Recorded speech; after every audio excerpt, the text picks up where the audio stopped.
अस्सलाम वालेकुम गाइस। उम्मीद करता हूँ आप लोग जहाँ पे भी हैं खैरियत से हैं, खुश हैं और आपकी ज़िंदगी ज़बरदस्त गुजर रही है। इसी तरह अपनी ज़िंदगी में खुश रहें, आबाद रहें और अपनी ज़िंदगी को बहुत ज़्यादा इन्जॉय करते रहें। इसके साथ साथ आपसे गुजारिश थी कि पिछले कुछ दिनों से तबीयत बहुत ज़्यादा ख़राब है और आप दुआ करें कि अल्लाह ताला मुझे सेहत दे, ज़िंदगी दे और जो भी मसाइल हैं उनको हल फरमाए। अगर आप लोगों ने अब तक मेरे चैनल को सब्सक्राइब नहीं किया तो प्लीज़ इसको सब्सक्राइब कर लें और जो भी आपका फीडबैक है वो कमेंट्स की सूरत में हमेशा दिया करें। इसके साथ साथ अगर आप अपनी स्टोरीज़ शेयर करना चाहते हैं, आप चाहें तो लिख के भेज सकते हैं, अदरवाइज़ आप रिकॉर्ड करके ईमेल कर सकते हैं। अच्छा गाइस, इससे पहले कि आज की बहुत ही खौफनाक स्टोरी की तरफ हम बढ़ें, मैं आपसे रिक्वेस्ट करता हूँ कि अगर आपने अब तक इसको लाइक नहीं किया तो प्लीज़ इसको लाइक कर दें। मैं चाहता हूँ कि जितने भी लोग इस ऑडियो को, इस अपलोड को सुने, वो सारे के सारे ना सिर्फ लाइक करें बल्कि हो सके तो कम से कम किसी एक जानने वाले को इस चैनल को शेयर करें। गाइस, मैंने आपके साथ बहुत सारी स्टोरीज़ इस तरह की शेयर की हैं जिनका ताल्लुक तकसीम से कबल का है, यानी कि प्री पार्टीशन स्टोरीज़ हैं और उनमें ज़्यादातर जो भी स्टोरीज़ थी वो रियलिटी बेस्ड थी। इसी तरह की एक कहानी जो कि बड़ी मशहूर कहानी है और इस कहानी का भी जो ताल्लुक है वो प्री पार्टीशन है, यानी कि आप कह सकते हैं कि जब ये इंडिया और पाकिस्तान नहीं बने थे उससे पहले ये वाक़यात पेश आना शुरू हो चुके थे। इंडिया और पाकिस्तान के अंदर बहुत सारी इस तरह की जगहें हैं, बहुत सारे इस तरह के महल हैं जिनके बारे में कहा जाता है कि उन महलों में ये उन जगहों पे आज भी न सिर्फ मुकम्मल तौर पे वीराना मौजूद है बल्कि आज भी लोगों को उस जगह जाने में बहुत ज़्यादा खौफ का सामना करना पड़ता है। ऐसे ही एक जगह थी जिसको इशरत मंजिल या इशरत महल के नाम से जाना जाता था। ये जो महल था ये 1906 में यानी 1906 में या उसके क़ुर्ब जवार में जितने भी साल थे, न सिर्फ सियासी तौर पे मशहूर था बल्कि कहा जाता था कि ये जो प्रॉपर्टी है उसको जो नवाब ऑफ ढाका थे वो ओन किया करते थे। अब ऐसे ही यानी 1906 से ये सिलसिला चल रहा था और आने वाले हर दिन के साथ साथ इस हवेली में या इस महल में बहुत सारे वाक़यात थे जो मशहूर होना शुरू हो चुके थे। नवाब जो थे उन्होंने मुख्तलिफ लोगों को इस महल को ना सिर्फ रेंट आउट किया था बल्कि वो चाहते थे कि बजाय इसके ये महल या मंजिल खाली रहे, कोई ना कोई हो जो हर वक्त यहाँ पे मौजूद हो। लेकिन जो शख्स भी इस महल को या इस मंजिल को किराए पे लेता तो कुछ अरसा वहाँ पे गुजारता और वहाँ पे कुछ अरसा गुजारने के बाद उसका वहाँ पे रुकना या रहना नामुमकिन हो जाता। आमतौर पे जो रेशो था वो 1 से 2 हफ्ते का रेशो था। ज़्यादातर जो लोग थे वो 2 हफ्ते के अंदर अंदर यहाँ से वापस चले जाया करते थे। अब ये जो हाल था ये तो यहाँ के जो लोग थे उनका हाल था, लेकिन उसके बाद कहा जाता था कि एक अंग्रेज़, जबकि अंग्रेज़ों का दौर चल रहा था, अपनी फैमिली के साथ इस महल में रहने के लिए आया और वो भी 3-4 दिन के अंदर अंदर कुछ वजूहात की बिना पे ना सिर्फ इसको छोड़ के चला गया बल्कि वो जाते जाते रिमार्क्स के अंदर लिख के गया कि जो शख्स भी इस महल या इस मंजिल में रहेगा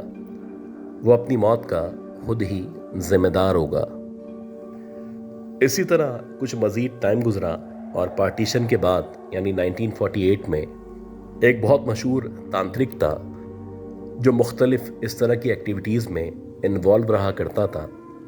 तो जब उसको पता चला कि नवाब ऑफ ढाका जो है उनकी एक ऐसी प्रॉपर्टी है जिस प्रॉपर्टी में रहना या टाइम गुजारना नामुमकिन है, तो इसको अपने इल्म पे या अपना जो भी इसने सीख रखा था उस पर बहुत ज़्यादा यकीन था। तो ये चाहता था कि मैं इस महल के अंदर या इस मंजिल के अंदर ज़रूर जाऊंगा और वहाँ जाके यहाँ पे जो भी आत्माएं या इस तरह की मखलूक़ात मौजूद हैं उनको वहाँ से निकालने की कोशिश करूँगा। कहा जाता है कि इस हवाले से जब इसकी ढाका के नवाब से मुलाकात हुई तो वहाँ के जो नवाब थे उन्होंने कहा कि तुम बेहतर है कि इस चक्कर में ना पड़ो। लेकिन ये जो तांत्रिक था ये उस दौर के हिसाब से बड़ा माना हुआ था और इसका मानना था कि मैं यहाँ पे जो भी मखलूक़ात मौजूद हैं, ख़ास तौर पे एक चुड़ैल या डायन का जो जिक्र किया जाता था,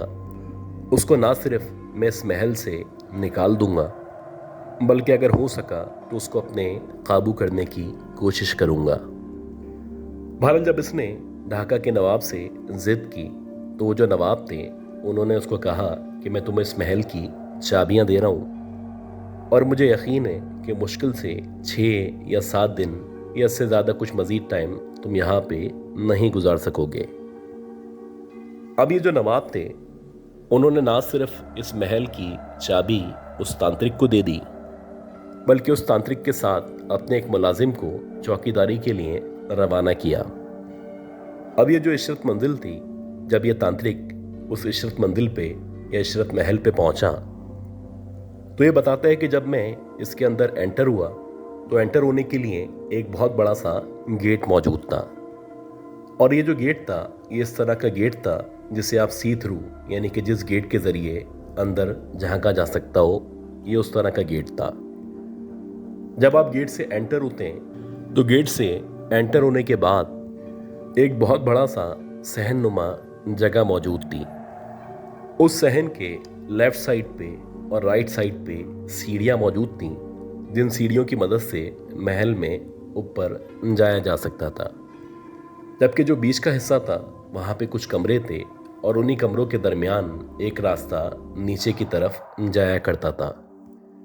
कहा जाता था कि नीचे के हिस्से में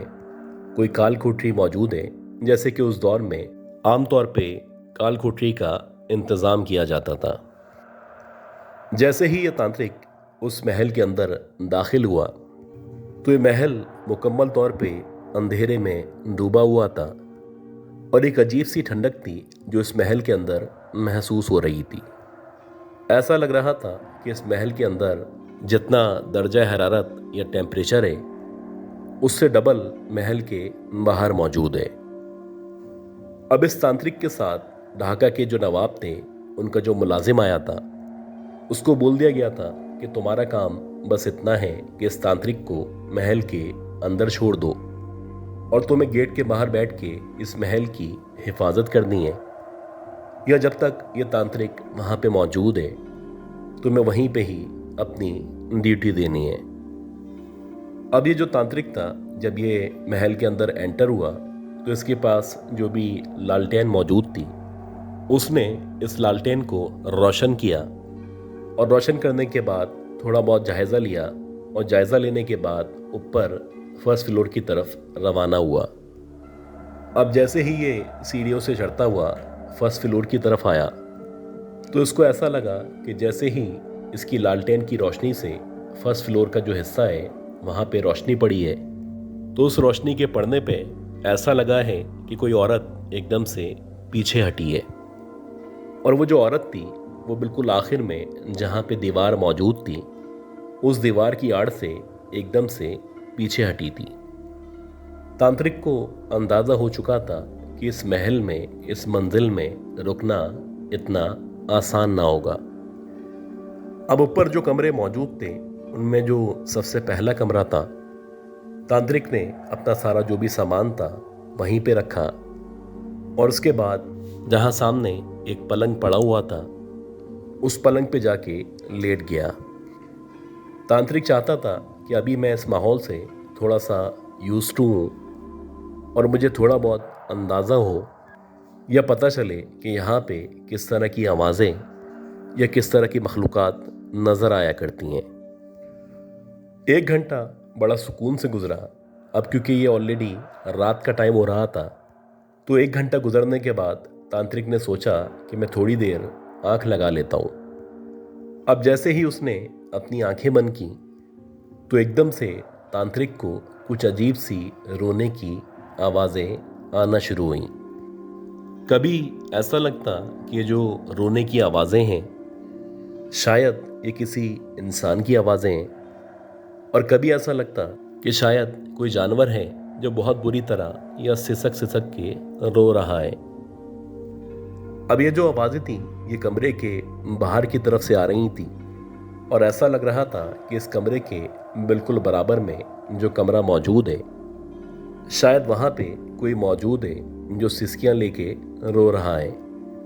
तांत्रिक ने अपने पास जो लालटेन मौजूद थी उस लालटेन को उठाया, और उसको उठाने के बाद जैसे ही अपने कमरे का दरवाज़ा खोला तो दरवाज़ा खोलते ही तांत्रिक को ऐसा लगा कि इसके बिल्कुल सामने कोई छोटे से कद का आदमी खड़ा हुआ है। अब आहिस्ता आहिस्ता करके जैसे तांत्रिक ने उस लालटेन की रोशनी को उस आदमी की तरफ किया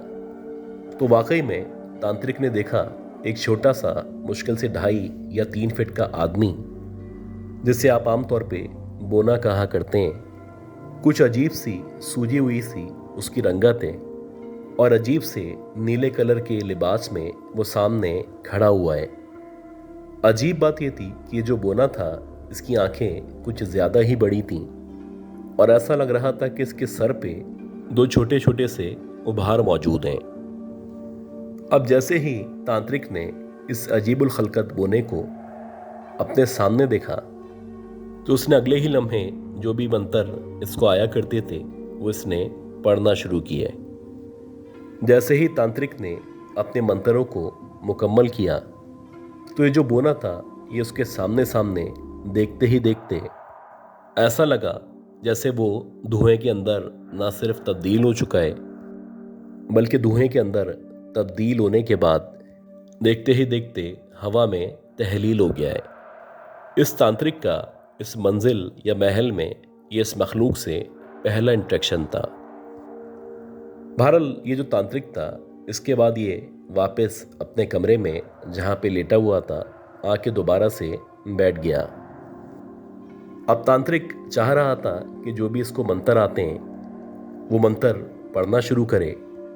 ताकि जो भी मखलूक़ात यहाँ पे मौजूद हैं और जिस चुड़ैल या डायन के बारे में इस मंजिल को याद किया जाता है वो किसी भी तरह इसके सामने आ जाए। इस तांत्रिक का यही ख्याल था और इस वक्त तक इसको यही लग रहा था कि जो चुड़ैल या डायन यहाँ पे रहा करती है ये कुछ ना कुछ करके उसको अपने काबू में कर लेगा। अब जब ये दोबारा से कमरे के अंदर आया और उसको बैठे हुए मुश्किल से 5 या 7 मिनट मजीद गुजरे होंगे तो जहाँ पे इसकी लालटेन की रोशनी पड़ रही थी वहाँ तक का जो भी नज़ारा था ये इसको मुकम्मल तौर पे नज़र आ रहा था। लेकिन अजीब बात ये थी जहाँ पे ये मौजूद था इस कमरे का जो दरवाज़ा था उस दरवाजे के नीचे की तरफ से ऐसा लग रहा था कि जैसे बाहर भी कोई रोशनी मौजूद है, और ना सिर्फ बाहर की तरफ कोई रोशनी मौजूद है बल्कि जो भी उस रोशनी के साथ मौजूद है वो मुसलसल कभी आगे जाता है कभी पीछे जाता है और कभी एकदम से किसी के भागने की या खिलखिला के हंसने की आवाज़ें आना शुरू होती हैं। और ये जो हंसी की आवाज़ थी इससे लग रहा था कि कोई 20 या 25 साल के दरमियान की कोई लड़की है जो बहुत ज़्यादा खुशी के साथ चहकते हुए अंदाज में मुसलसल हंस रही है। अब जैसे ही इसको उस लड़की के कहका लगाने की या हंसने की आवाज़ आना शुरू हुई तो एकदम से जो भी मंत्र इसको आते थे वो मंत्र पढ़ता हुआ ये अपने पलंग से उठा, और पलंग से उठने के बाद इसने एकदम से दरवाज़ा खोला। अब इसके हाथ में लालटेन मौजूद थी, ये मुसलसल मंत्र पढ़ रहा था। अब इसको ऐसा लगा कि इसके बराबर के जो बराबर वाला कमरा है यानी कि इसके कमरे से जो तीसरा कमरा है उस कमरे से किसी के हंसने की आवाज़ आना शुरू हो चुकी है। आहिस्ता आहिस्ता लालटेन को हाथ में लिए मंत्रों को पढ़ते हुए जब यह तांत्रिक बिलाखिर उस तीसरे वाले कमरे के दरवाजे पे पहुंचा तो आहिस्ता आहिस्ता करके उसने इस दरवाजे को खोलना शुरू किया। जैसे जैसे यह दरवाज़ा खुलना शुरू हुआ तो तांत्रिक ने देखा कि सामने एक शीशा लगा हुआ है, जो कि टूटा हुआ शीशा है। उस शीशे के बिल्कुल सामने एक औरत, जो कि मुश्किल से 22 या 23 साल की होगी,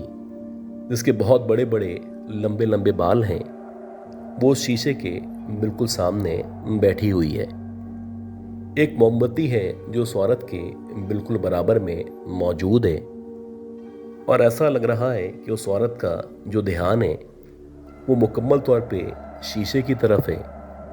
और उसके हाथ में एक कंघी मौजूद है। वो आहिस्ता आहिस्ता अपने लंबे बालों में उस कंघी को करती चली जा रही है, और साथ साथ ऐसा लग रहा है जैसे वो ज़ेरे लब कुछ न कुछ गुनगुना रही है। अब तांत्रिक के ऊपर जैसे ही उस लड़की की नज़र पड़ी, जो कि शीशे के ज़रिए पड़ी थी, तो उस लड़की ने एकदम से इसको देख के मुस्कुराना शुरू किया। जैसे ही उस औरत ने इसको देख के मुस्कुराना शुरू किया, तो वैसे ही तांत्रिक ने उससे पूछा, तो अच्छा तुम हो जिसकी वजह से कोई भी यहाँ पे नहीं रुक पाता। जैसे ही तांत्रिक ने यह सवाल किया, अगले ही लम्हे वो जो औरत थी वो एकदम से पलटी, और जैसे ही वो औरत तांत्रिक की तरफ पलटी, तो अब वो चेहरा, जो कि कुछ देर पहले बड़ा ही हसीन और जमील चेहरा लग रहा था, और ऐसा लग रहा था जैसे कोई दोशीज़ा शीशे के सामने बैठी हुई है और मुसलसल अपने बालों में कंघी कर रही है, वो चेहरा एक जले हुए चेहरे में तब्दील हो चुका था। उसकी जो आंखें थीं या उसकी जो आई बॉल्स थीं, वो मुकम्मल तौर पे सफ़ेद हो चुकी थीं, और उस औरत ने एकदम से कुछ इस तरह से चीखना शुरू किया कि तांत्रिक जो भी मंत्र पढ़ रहा था, एकदम से उसकी ज़बान डगमगाने लगी, और ऐसा लग रहा था कि अब उसको मंत्र याद नहीं आ रहे हैं। अब तांत्रिक मुकम्मल तौर पे उस औरत के सामने बेबस लग रहा था,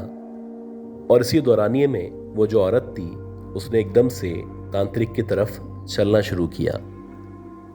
जैसे ही उस औरत ने या उस चुड़ैल ने तांत्रिक की तरफ चलना शुरू किया, तो ऐसा लग रहा था जैसे उस औरत की जो चाल है कुछ अजीब सी चाल है। और इसी दौरानिए में जब तांत्रिक ने उसके पाँव पे निगाह डाली, तो तांत्रिक ने देखा कि उस चुड़ैल के जो पाँव थे वो उल्टे पाँव थे। उस चुड़ैल की जो एड़ियाँ थीं वो आगे की तरफ मौजूद थीं, और उसकी जो उंगलियाँ थीं वो पीछे की तरफ थीं। इसके साथ साथ उसके पाँव पे बेतहाशा बाल मौजूद थे, और इसी दौरानिए में उस चुड़ैल की जो ज़बान थी वो तकरीबन 4 से 5 इंच तक बाहर निकल चुकी थी। तांत्रिक ने जैसे तैसे अपने आप को संभाला और फौरन से मुड़ा। तांत्रिक बताता है कि जैसे ही मैं मुड़ा तो ऐसा लगा किसी ने मेरे कंधे पे अपना हाथ रखा है। बस जैसे ही उसका मुझे हाथ अपने कंधे पे महसूस हुआ, तो मैंने फौरन से दौड़ लगा दी। ये जो ऊपर से सीढ़ियों के रास्ते नीचे तक का सफ़र था, ऐसा लग रहा था कि यह सफ़र उस तांत्रिक की ज़िंदगी का सबसे लंबा सफ़र है। मुसलसल उस चुड़ैल या डायन के हंसने की आवाज़ें आ रही थीं। बहरहाल जैसे तैसे गिरता पड़ता जब यह तांत्रिक हवेली के या उस महल के दरवाजे पे पहुंचा, तो जो चौकीदार था, जो कि नवाब की तरफ से साथ भेजा गया था, ऐसा लग रहा था जैसे वो इसका ही मुंतज़िर था। जैसे ही ये इशरत मंजिल से, ये इशरत महल से बाहर निकला, तो उस चौकीदार ने इस तांत्रिक को पकड़ा, और पकड़ने के बाद अपने साथ लेता हुआ नवाब के पास वापस आ गया। इस तांत्रिक ने उन नवाब के सामने उनसे माफ़ी मांगी और उनको कहा कि यहाँ पे जो चुड़ैल रहा करती है, उसको काबू करना या उसको यहाँ से निकालना मेरे बस की भी बात नहीं है। इस इशरत मंजिल या इशरत महल के बारे में कहा जाता था कि उस दौर में, जिस दौर में ये वाक़यात पेश आ रहे थे, उससे भी तकरीबन 40 या 50 साल पहले इस महल के अंदर कोई महरुन्निसा नामी औरत रहा करती थी। और उस दौर के जो भी गवर्नमेंट ऑफिशल्स थे उनसे इसके इख्तलाफात हो चुके थे, जिसकी वजह से इस महरुन्निसा को उस महल के अंदर या उस मंजिल के अंदर मर्डर कर दिया गया था। कहा जाता है कि तब से ही उसकी जो भी आत्मा है या उसके रूप में जो भी चुड़ैल मौजूद है वो इशरत मंजिल में न सिर्फ घूमा करती है बल्कि जो भी वहाँ पे आने की, रुकने की या रहने की कोशिश किया करता है वो उसको अपना असली रूप दिखाती है और उसके बाद वो जो भी होता है वो वहाँ से भागने पे मजबूर हो जाता है।